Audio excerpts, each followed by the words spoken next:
In a bit of a shocking move, the United States Supreme Court ruled yesterday in an 8-1 decision that Donald Trump cannot shield his documents claiming executive privilege from the January 6th Select Committee. That fight is officially over.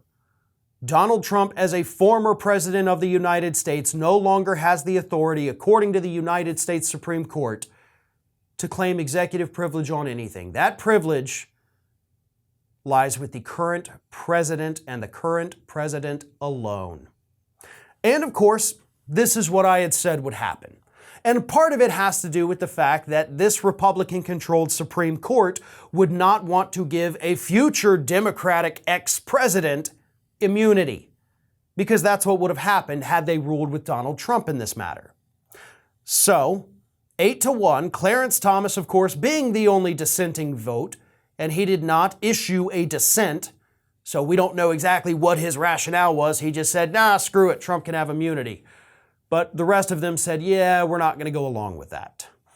So what happens now is that the National Archives, who are in possession of the documents, not, by the way, Donald Trump, as I had previously said in another video, I was totally off on that one.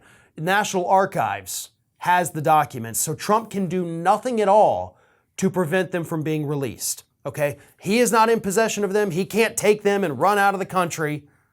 National Archives has them. Court ruling has come down. They will likely be turned over in a matter of days.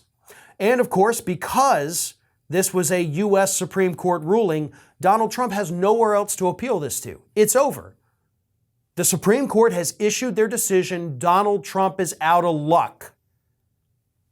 So, once the National Archives turns these documents over, and it's hundreds and hundreds and hundreds of documents, it's going to take some time to go through them, obviously. But as the committee goes through these documents, probably throughout, the rest of this month and the month of February, we're going to get a slow trickle of information, right? Things we didn't previously know.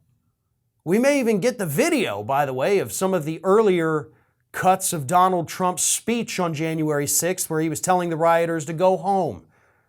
Because according to reports, the people that have seen it said those earlier drafts were quite something to behold. To put it frankly, Donald Trump was not, calling out these individuals. He was almost supporting them. So maybe we'll get that. Maybe at least we'll get the text of it.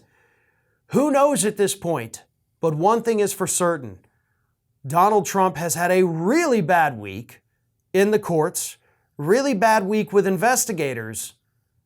And because of what we learned this week and the rulings that came out this week, not just with the National Archives, but so many other things, I'd say Trump needs to buckle up, because this is not going to be a pleasant few months in the near future for him. This is Hattie. Hattie wants to know why you have not subscribed to our channel. You obviously like our videos, so do us a favor and subscribe.